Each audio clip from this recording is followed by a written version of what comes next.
Avatar Meher బాబాకి జై. మనం ఈ వారం బాబా మండలి గురించి, బాబా ప్రేమికుల గురించి కొంత మాట్లాడుకుందాం అనుకున్నాం కదా.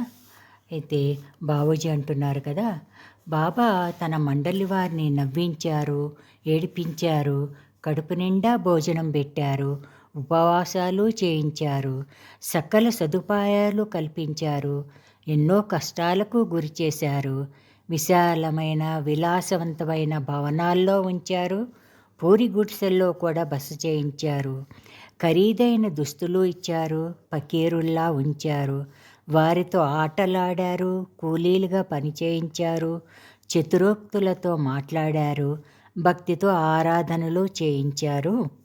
ఇలా వివిధ రీతుల్లో బాబా తన దివ్య మధుశాలను వాళ్లకు చూపించారు. వాళ్ళ హృదయాలను పాత్రలుగా మార్చి వాటిలోతో బాబా తన ప్రేమ మధువును నింపారు అంటున్నారు. తమను గురించి ఎవరేమనుకున్నా లెక్క చేయకుండా బాబా తమకిచ్చిన ఆదేశాలను ఖచ్చితంగా పాటించడం ద్వారా ధీరులుగా, నిర్భయులుగా మండలి వారిని తయారు చేయడమే వారికి బాబా కల్పించే కొన్ని పరిస్థితులకు మూల కారణం అంటున్నారు. ప్రపంచం మొత్తం వారికి ప్రతికూలంగా తయారైనా అవేమీ పట్టించుకోకుండా దృఢచిత్తులై ఉంటారు వాళ్ళు. ఎల్లవేళలా వారికుండే ఒకే ఒక్క ఆలోచన కేవలం తమ ప్రియతమ ప్రభువుని నిత్యము సంతోషంగా ఉంచడం గురించే. ఆయనను ప్రసన్నంగా ఉంచడమే వారు నిర్వహించగలిగే అత్యున్నతమైన గొప్ప పని అని వారు తెలుసుకున్నారు. అలా చేయడానికి ఎవరైతే తమ జీవితాలను పూర్తిగా అర్పణ చేస్తారో వారు అమితమైన ప్రయోజనాన్ని పొందినవారవుతారు. ప్రియతముని సంతోషపెట్టడం దాదాపుగా అసాధ్యమైన విషయం.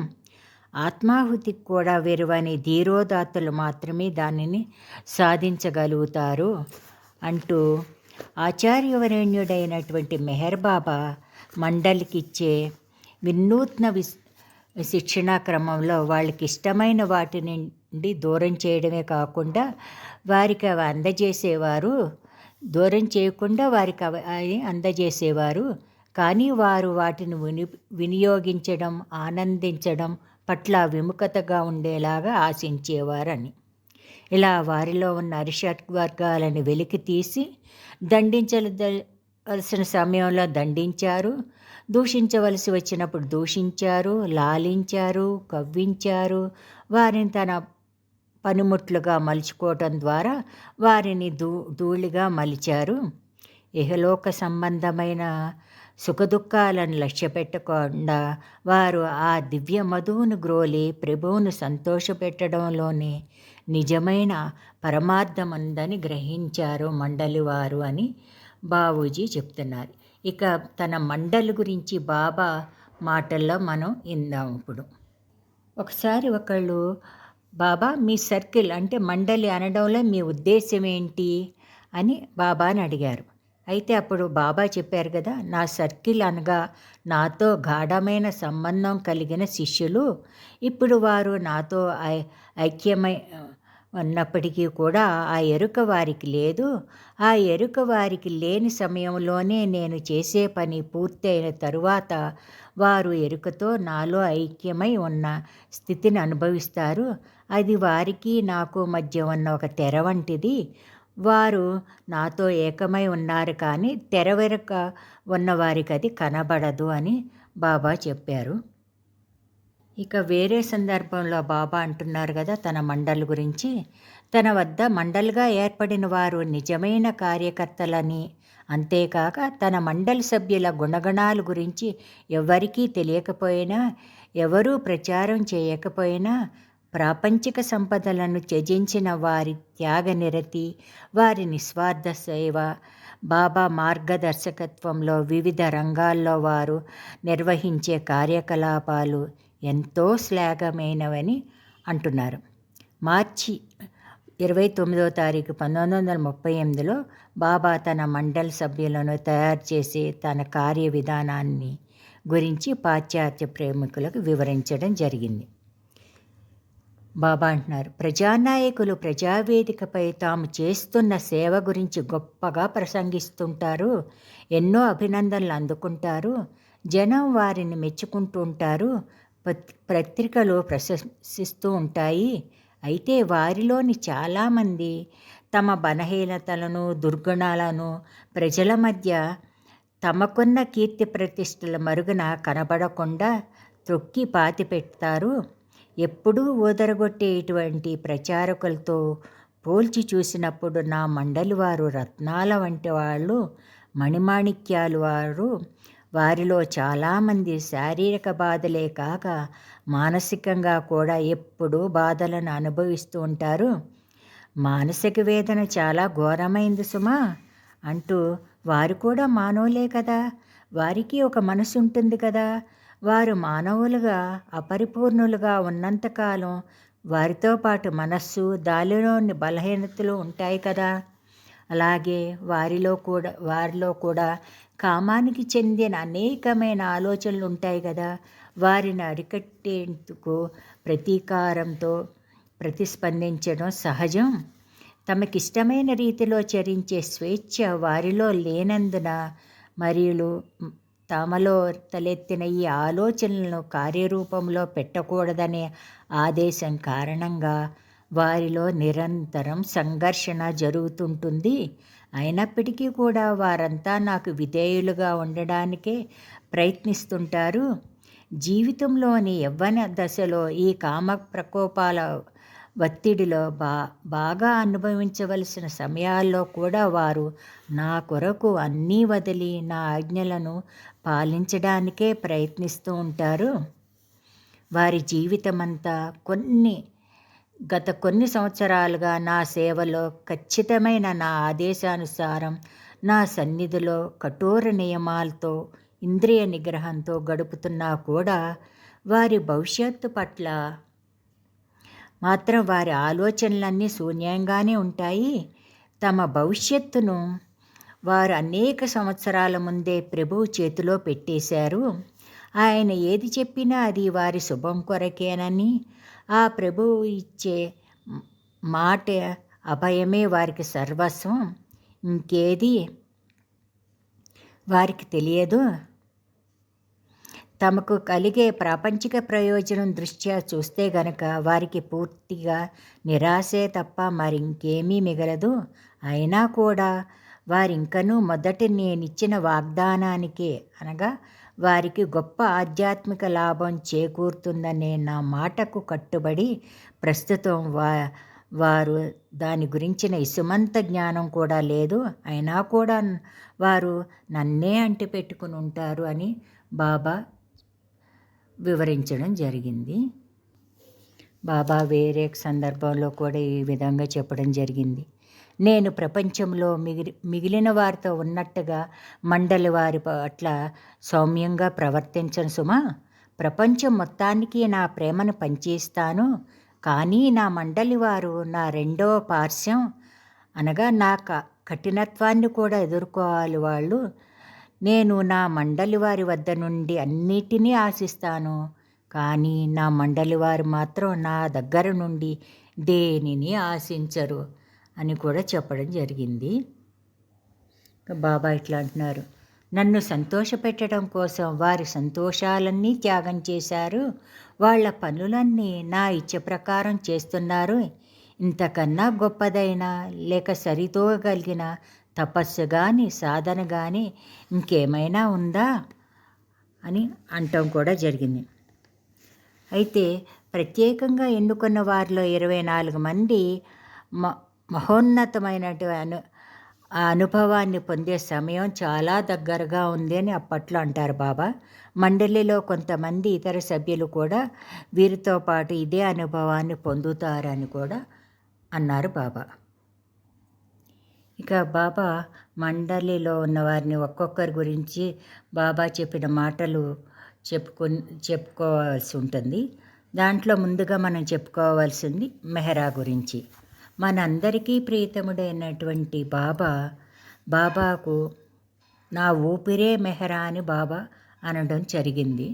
అయితే బాబా ఒకసారి మెహరాతో అన్నారు కదా, నీ ఎడల నాకున్న ప్రేమ ఇతరులెవరిపైనా లేనంత అధికాధికమైనది అని కూడా ఆమెతో చెప్తారు. అట్లాగే 1932 డిసెంబర్లో లండన్లో ఉన్నప్పుడు అక్కడున్న ప్రేమికులతో బాబా ఇట్లా అంటున్నారు. మెహరా నా రాధ, నా ఆనందమే ఆమె జీవితం. ఆమెను మీరు చూస్తే నా యందున్న ఆమె ప్రేమ ఏమిటో మీకు అర్థమవుతుంది. ఆమె యొక్క ప్రేమ నన్ను ఎల్లవేళలా ఆనందంగా ఉండేలా చేస్తుంది అని కూడా బాబా చెప్పడం జరిగింది.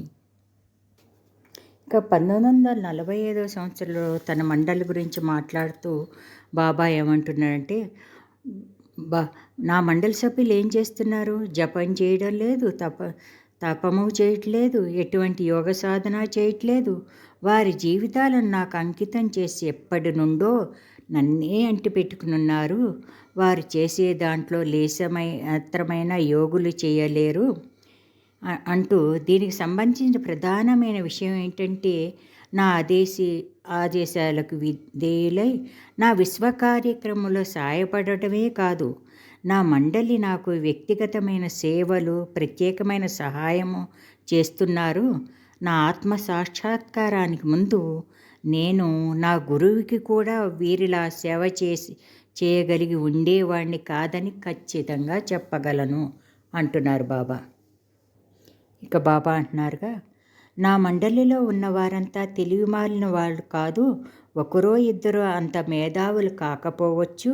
ఆధ్యాత్మికంగా వారికి ఎటువంటి సహాయము లభించకపోతే మరి గత 25 ఏళ్లుగా వారు నన్ను ఎలా అంటిపెట్టుకుని ఉంటున్నారన్న విషయం గ్రహించడం చాలా కష్టము. నా ఆత్మ సాక్షాత్కారానికి ముందు నేను కూడా వీరిలా సేవ కలిగి ఉండేవాడిని కాదని నేను చెప్పగలను అంటూ బాబా అంటున్నారు కదా. నా భక్తులు చేసే పని సేవ అద్భుతమైనది. ఆది సీనియర్ నాతో 25 ఏళ్ల నుండి ఉంటున్నాడు. తన జీవితాన్ని నాకు అర్పించాడు. అతను నాకు చేస్తున్న సేవలన్నీ అద్వితీయమనేవి. ఇప్పటికీ నాతోనే ఉన్నాడు, నా కోసం పనిచేస్తున్నాడు అన్నారు. ఇక మిగతా వాళ్ళ విషయం వచ్చే వారం తెలుసుకుందాం. అవతార్ మెహర్ బాబా కీ జై. బాబా తన మండలి గురించి చెప్పిన మాటలు తెలుసుకుంటూ ఉన్నాం కదా. క్రితంసారి ఆదికేయ రాణి గురించి చెప్పడం అయింది. ఇప్పుడు మిగతా వారి గురించి బాబా ఏమంటున్నారో చూద్దాం. బాబా అంటున్నారు కదా, సరోష్ కూడా నాతో 25 ఏళ్ల నుండి సంబంధం కలిగి ఉన్నాడు. తన సర్వస్వాన్ని నాకు అర్పించాడు. తనకొచ్చే ఆదాయాన్ని కూడా నాకే ఇస్తాడు. వ్యక్తిగతంగా నాకు అతను చేసే సేవను వర్ణించడానికి వీల్లేదు. నా గురువుకి నేను కూడా ఇన్ని విధాలుగా సేవ చేసి ఉండగలిగేవాణ్ణి కాను అని.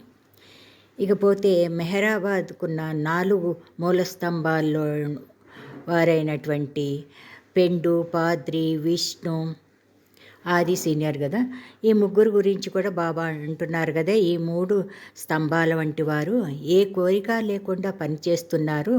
సేవకు ప్రతిరూపాలు వారు.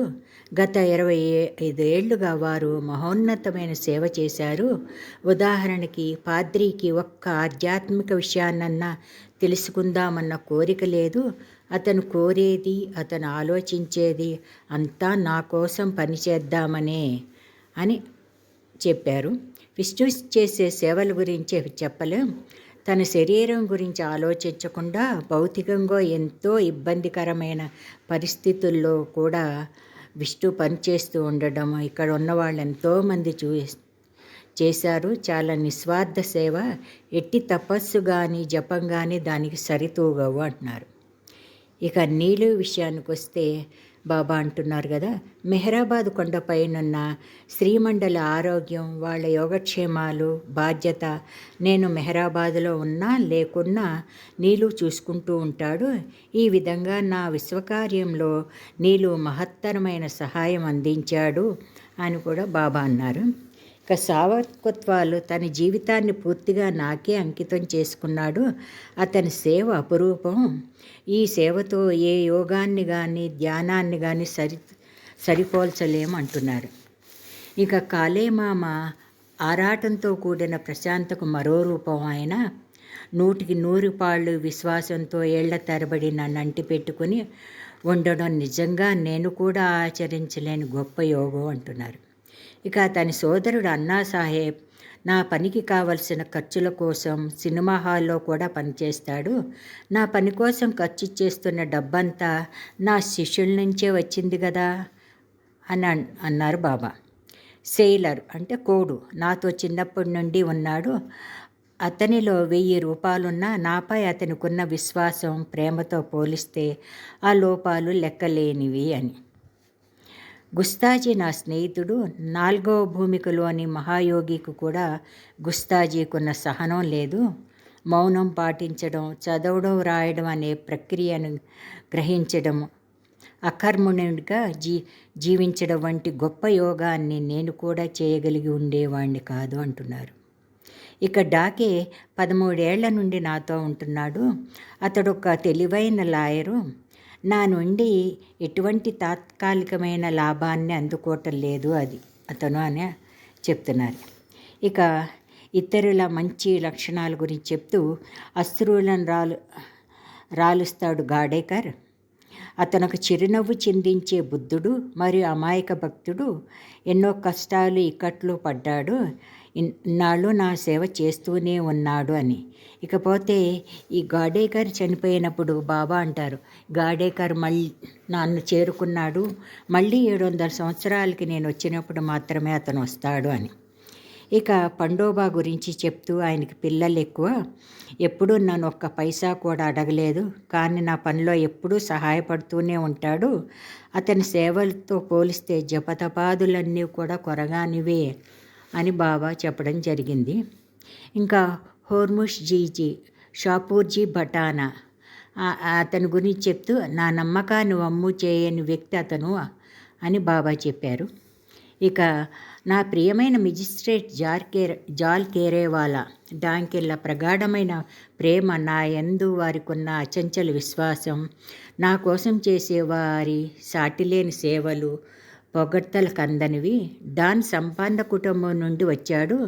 అతని విశ్వాసం, ప్రేమ అద్వితీయమైనది అంటూ బాబా చెప్పారు. ఇంకా రంజాన్ చూస్తుంటే నాకు ఈ విశ్వంలోని విషాదమంతా గుర్తుకొస్తుంది.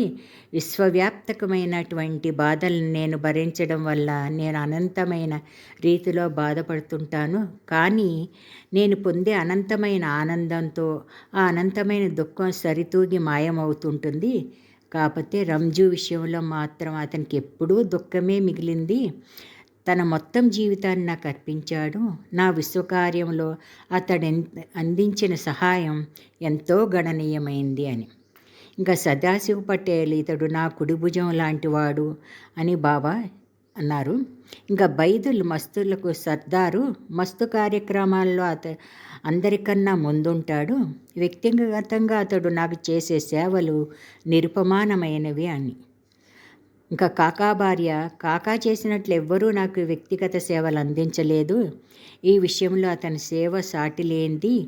నాతో ఎన్నిసార్లు పాశ్చాత్య దేశాలు సందర్శించి ఎన్నో కఠినమైన ఇబ్బందులను అనుభవించాడు అతను. వ్యక్తిగత సేవకునిగా అతని పేరు ముందుంటుంది. మస్తు పనిలో బైదుల్ తర్వాత కాకాని అని చెప్పాలి అని. ఇక మనందరికీ మనలో చాలామందికి పరిచయం ఉన్నట్టు ఎరిచ్ గురించి చెప్తున్నారు బాబా. ఎరిచ్ చాలా నమ్మకస్తుడు. ఎప్పుడైనా నాకు ఒకరి తోడు కావాలి అనిపిస్తే నేను ఎరిచ్ తోడునే కోరుకుంటాను అని బాబా అన్నారు. ఇక జగన్ ప్రేమను నేను ఎలా వర్ణించగలను? ప్రారంభం నుండి అతడు నాతోనే ఉన్నాడు అని జగన్ విషయంలో చెప్పారు. ఇక కైకోబాదు గురించి చెప్తూ అతని చేస్తున్న సేవను నేను కూడా చేసి ఉండేవాడిని కాదు. అతడు నా నామాన్ని రోజుకి 1,00,000 సార్లు జపిస్తాడు అని. ఇంకా కైకోబాతో బాబా తన విశ్వ కార్యక్రమాన్ని కూడా చేయడం జరిగింది కదా. ఇంకా ఫెర్రం రోజ్ వర్కింగ్ బాక్సవాలా ఒకడున్నాడు. అలాగే దత్తు మెహందర్జీ కూడాను. గురువైన నాకు ఆ ఇద్దరు గొప్ప సేవకులు అంటున్నారు. అబ్దుల్లా జాఫర్, సయ్యద్ సాహెబ్, యాట్కే లాంటి వారు ఎంతోమంది వారి జీవితకాలం అంతా హృదయపూర్వకంగా నన్ను ప్రేమిస్తున్నారని. ఇంకా సిద్ధు విషయానికి వస్తే వివిధ హోదాల్లో నాకు సేవ చేశాడు. అతను చాలా నిరంబరుడు అని. మురళి అని అతను కూడా అతని సేవలు ఎంతో ఉన్నతమైనవని. ఇట్లా సాదా కుటుంబం సభ్యులంతా సాటి లేని వారని, నన్ను గురించి సందేహమే తలెత్తని పీలుమాయి ఆమె కూడా చాలా ధన్యమైనదని మీనూకా రాశి, పప్పా జస్సావాలా, తన సోదరుడైనటువంటి జాల్, ఇక నారీమన్ దాదాచాంజీ విశ్వాసం ఎంతో గణనీయమైందని ఇట్లా బాబా ఒక్కొక్కరుగా చెప్పడం జరిగింది. నా విశ్వకారి గురించి ప్రజల మనస్సులో హత్తుకునే విధంగా ఉపన్యాసాలు ఇస్తూ నా కోసం పనిచేసే వారంతా నాకు నాలుకతో సమానం. వారంతా వాస్తవానికి నా తరపున మాట్లాడే నా ప్రతిరూపాలు. నా కోసం పనిచేస్తున్న మిగతా శిష్యులందరూ కూడా నా శరీరంలోని ఇతర అంగాల వంటి వారు అని.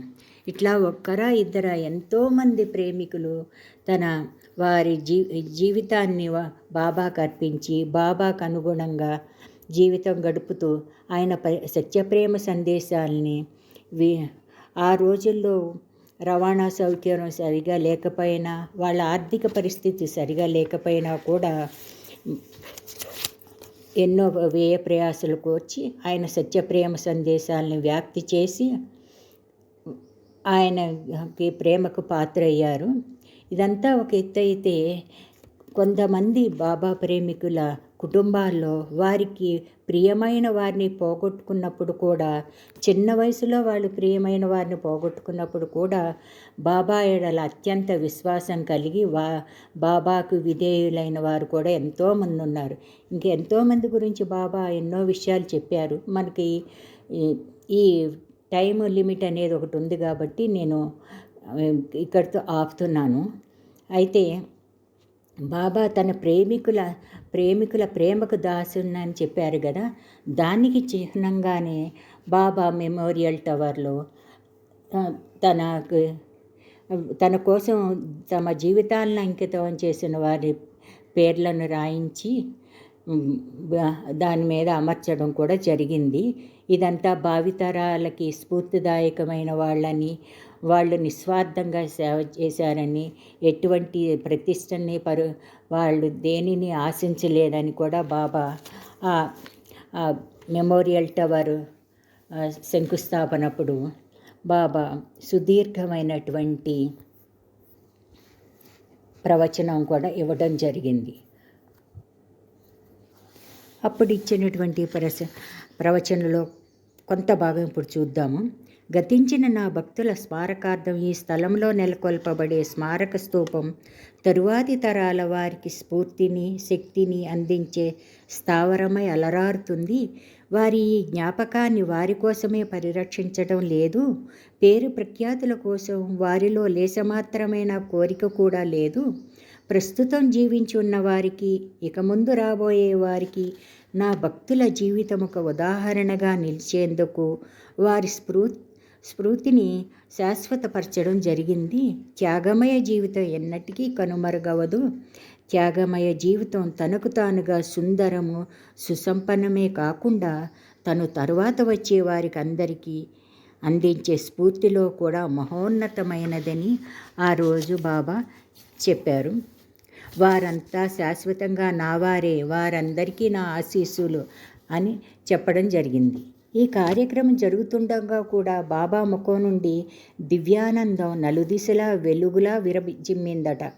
తన ప్రేమలో ఇంకా లోతుకి మునిగేందుకు ప్రతి ప్రేమికుని మరణం ఒక మాధ్యమని బాబా వదనంలోని ఆనందం ఆ రోజు నిరూపించింది అని కూడా భావుకల్చరి అంటున్నారు.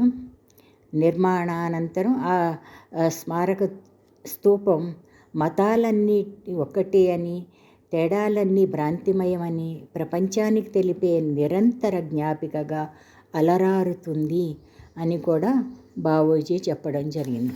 ఈ విధంగా ప్రభువు ఆదేశాలకు కట్టుబడి ఆయనకి జీవితాన్ని అంకితం చేసి వారు ధన్యచరిత్ర అయ్యారు.